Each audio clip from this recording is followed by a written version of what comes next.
Hi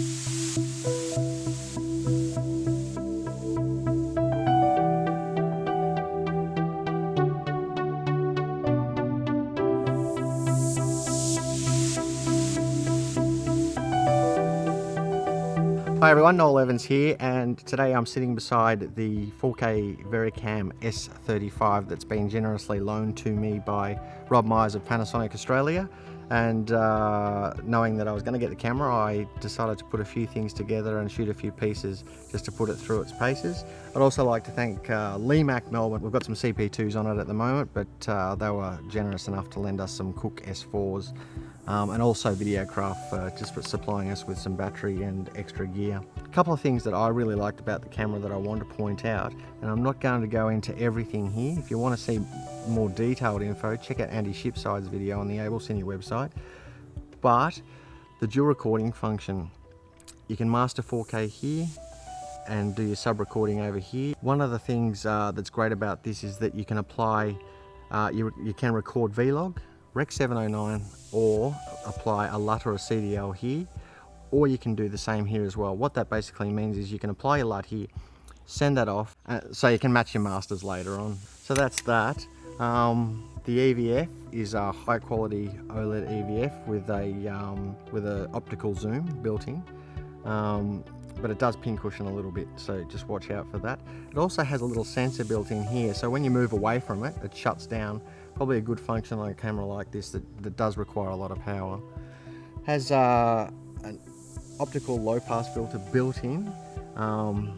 It works really well insofar as it doesn't take away the camera's resolution. Also has inbuilt IRNDs as well.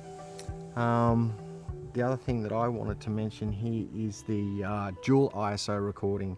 And when we say dual ISO, it has two base ISOs, that's 800 and 5000.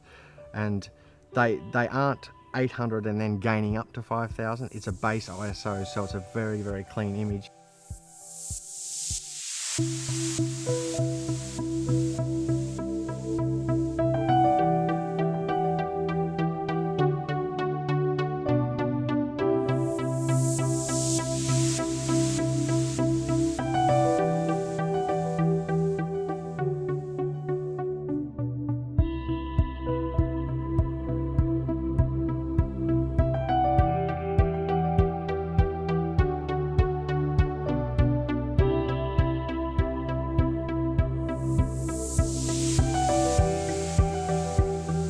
So as you can see from that ISO 5000 footage, especially in the wide shot, there's a nice organic feel to the grain that you pick up there. 5000 is really, you don't want to go higher without turning all your street lights into blobs and weird looking things. So I think they've really made some clever choices with this camera.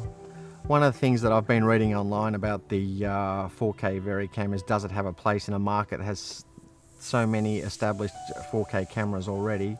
I think that's a really silly statement, because what this camera does offer is a different sensor. And in the modern digital cinema world, we use our sensors as our de facto film stock, and this does have a unique look to it. I think it's been a few years probably since we've seen that, what we used to call the Panasonic Mojo with the original Varicam, and then the little brothers that kind of trickled down the stream. But let me tell you, it's back.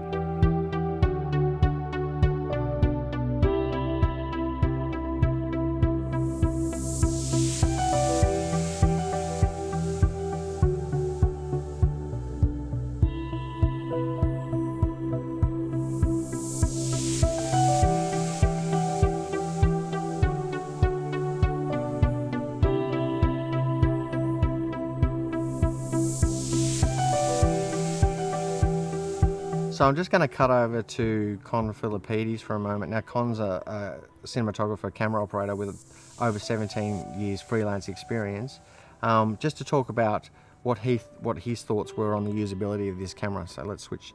As Noel said, my name's Con Philippides, freelance cinematographer, and I'd like to talk about some of the features that I liked and some gotchas that I found operating this camera for a couple of days with Noel on his tests. Well, one of the main thing I really liked was the viewfinder.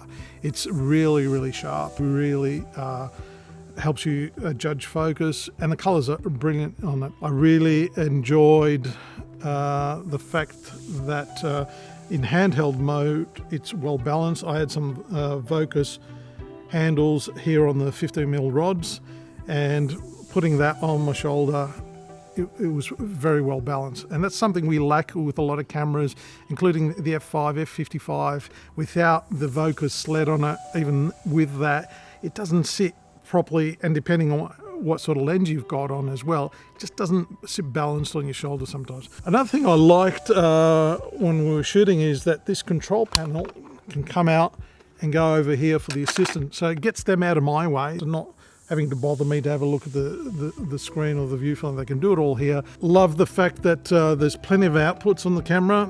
The camera assistants were using the viewfinder SDI out, so basically what I was seeing they were seeing, including frame lines and peaking and zooms and stuff like that.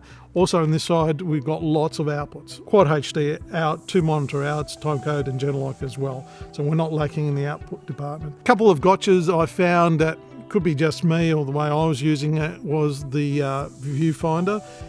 With the sensor in there, sometimes it was cutting out, so that could be my fault. Maybe I had my eye not close enough to the viewfinder or too far away, I'm not really sure. But that was a little bit annoying, having the picture cut out when you didn't want it to. Also, the record button at the front here I found a bit finicky. Sometimes I thought I pressed it, but I didn't. But not so the case on the record button up the top here. That was a lot more sensitive and would go into record every time. So it might just be something about this camera with that particular button. But other than that, I think it's a great camera for drama. It has a great look. The ergonomics and the functionality with the connectors and the type of connectors are all there to make life operating a breeze.